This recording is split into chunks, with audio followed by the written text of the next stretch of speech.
real, but they're not right. They're real. You can't say you don't feel like that. You know, man, God knows I don't like telling them. I'm trying to move forward. I'm like, man. But you can see somebody at the fitness center, oh my God. You don't want to come to medicine class, man. Hey, all right. Hang around here for a little bit. Oh my God. You can't say, well, you shouldn't feel like that. Well, I do feel like that. Like, you know, I'm a single man. So anyway, praise God for that. I know that surprised everybody. You guys thought I was an angel or something. Wow. All the stuff I've been telling you. Then all the stuff I had told you. That's the stuff I'm trying not to get out. Well, it's like, Lord, we give ourselves away. I'm like, Lord, I don't want to give too much of ourselves away now. Don't tell them that. In California, that was another life. But anyway, praise God. We've all got a past, so I'm not ashamed of it. Mark 4, verse 33. I want to fly through this to get to Genesis 3, okay? Remember the story. Jesus is explaining things of God, the kingdom of God, how to live right. Verse 35, he says, let us cross over to the other side. Everybody hear that? Yeah. Let us cross. Of course, storms come. Remember, the storms come to test your faith. Satan is a master. We're going to talk about him today. They come to test your faith. The storm is not the issue. It's your faith. Because it doesn't matter if the storm comes, we have the victory, even in the storm, if we grab hold of God's word. We know the story in verse 38. They did not. They looked at the storm. They saw the waves, the wind. Teacher, do you not care that we are perishing? That's a little blind in the King James. They said, Lord, you lied to us. We're perishing. You said we cross over, but it's not working. And so immediately, thank God for his mercy. He gets up. I said, thank God for his mercy. Thank God for his mercy. Many times we say we're in faith, but we're really in God's mercy. We're not in faith, we're in mercy. And you want to be honest. I know when I'm in faith, I know when I'm not. And so, again, thank God for his mercy. But again, he rises up. He says, peace be still. Remember, you have to speak to your situation. Your words have power, or your words frame your world. He spoke to the storm, peace be still. The wind ceased, there was a great calm. But then he said something in verse 40. He said unto them, why are you so fearful? I don't know why this mic is going in and out. Just give me another one, please. I'll use one of the chords. That's fine.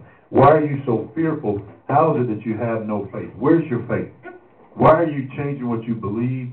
Why are you changing what you're saying? Yeah, thanks, man. That's fine. Appreciate it, brother. All right, good job. Thanks, everybody. Why are you fronting with your speaking and your believing, all right? See, if he hadn't said anything, we would have just said, okay, well, they can't overcome the storm. But Jesus said you should have been able to do this yourself, and we all know that where we are. So again, they failed in this situation, this one situation. In Mark, the 5th chapter, beginning in verse 22, remember the ruler Jairus came to Jesus, and he begged him earnestly in verse 23, my little daughter lies at the point of death. Come lay your hands on her that she may be healed. Jesus agreed. He said, I'm coming to lay my hands on her that she will be healed. What did he say? I'm coming to lay my hands on her that she may be healed. What did he say? He spoke the word. I'm going to lay my hands on her that she may be healed. We know the story, woman with the issue of blood. Jairus heard in verse 34, daughter, your faith has made you well. What you've heard from the word of God, what you believed, and most importantly, what you said, that if I just keep touching, if I can touch the hem of his garment, I'll be made whole and well. Remember, you have what you say. He heard that. Thank God for great testimonies. Thank God we need those, because they inspire us. So guess what happens? This is the way the devil works, and this is the way life works. It's not just the devil sometimes, it's life. While he was still speaking, someone came from his house and said, your daughter is dead. But wait a minute, Jesus just spoke the word. So now you've got a choice to either believe God's word or believe your storm or your situation. And we know again, Jesus said, do not be afraid, only believe and I will heal her in verse 35. And we understand this Jairus believing. Now, let's get to where we are. Verse 37, I'm sorry, that was 36. Verse 37, he did not allow anyone to follow him except Peter, James, and John, Mark 5. He did not allow anyone to follow him. There are thousands of people following him, but he kept them away. Why? So he could walk in faith. Who you're around will either elevate you or will bring you down. They will not keep you the same. They will either elevate you or bring you down. You cannot make somebody believe God. So don't waste your breath trying. You cannot make someone live right, so don't waste your time trying. Either they are or they aren't, and then you have to let God deal with that. But again, he said, look, these are the people that believe I'm going to raise her up right now, Jairus. So it's me, you, Peter, James, and John. We love everybody. We'll pick them up later. But this is where we love these people. But let's go. This is us. And so he got to the house. Remember, he spoke again. The daughter's not asleep. Why are you crying like this? I mean, she's not dead, but she's just sleeping. They ridiculed him in verse 40. In the end of the verse, or the middle verse, he put them all outside. He took them out. He could not move until he took them out. And a lot of us are struggling with our faith because we're around the wrong people. It doesn't mean you don't love them. It doesn't mean you can't go out to dinner with them or have fun with them, but you don't want to hear what they're saying. You don't want to hear their words. You don't want to hear that this Jesus stuff doesn't work. You don't want to hear that. You don't want to hear that you don't need to live right. You don't want to hear, like I used to hear from some of my relatives, and nothing against them, they're wonderful, man. They're better people than I am. But your great aunt tried that faith, your uncle tried this, it didn't work. Da, da, da. I don't know why it didn't work, but God works. Maybe they didn't work it right. I got nothing to do with that. But you don't want to hear that because they influence you. People around you influence you to either go forward or go backward. And so it's important. If they influence Jesus, they'll influence us too, right? And so he put them all out. He kept them. He loved them. He didn't get mad at them. Notice he didn't argue with them.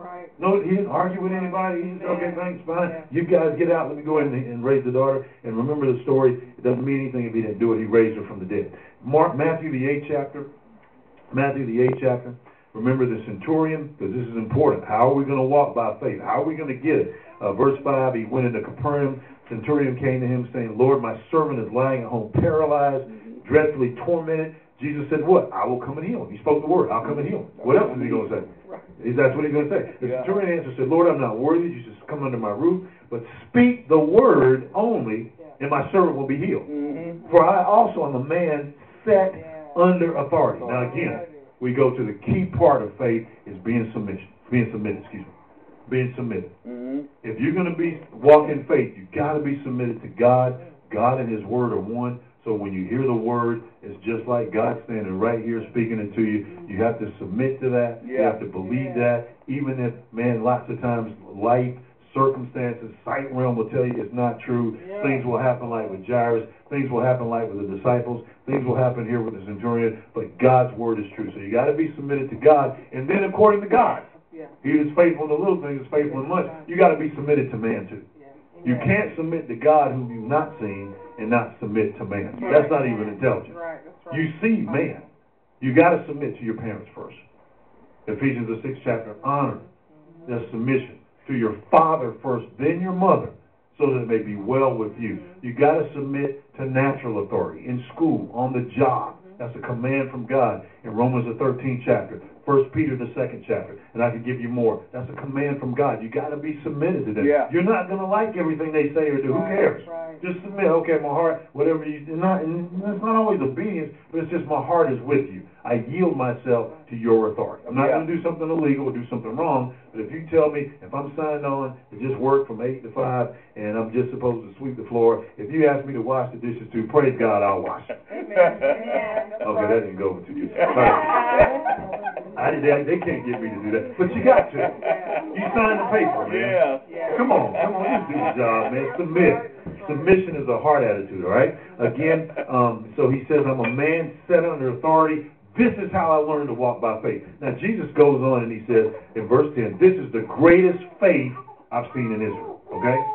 So again, this is important, man. Who you're around is going to dictate your life. Let's turn to Genesis, the 3rd chapter, the book of beginnings. We've been dealing with faith principles and submission from Adam and Eve. Please don't be too hard on Adam and Eve because we do some of the same things. We're not picking on them, but since God put this first here in the Bible, we want to learn from them. We want to grow from this. We want to understand where we are because the big thing we're dealing with is turning our setback into a comeback and dealing with our feelings. Our feelings will be triggered. In every story we read, those 3 stories, their feelings were triggered, but in 2 of the stories, they believed God, in the other one, they didn't. That's the bottom line, all right? So your feelings are going to hit you like a ton of bricks. They're going to smack you in the face, and you're going to have to decide, do I believe what God said, or do I believe how I feel? Do I believe what God said, or do I believe what I see? All right? And so again, remember in Genesis 2, God gave Adam a command. Let me just find verse 16. The Lord commanded the man, saying, of every tree of the garden you may freely eat, but of the tree of the knowledge of good and evil you shall not eat. For in the day that you eat it, you shall surely die. Now all we know is this, that until Eve came along, Adam said, I'm not going to eat of the tree God told me not to, because in the day I eat it, I'll surely die. That's all he said. He didn't say anything else. It's not a personal thing against ladies, so don't take it that way. It's a people thing. We're looking at people.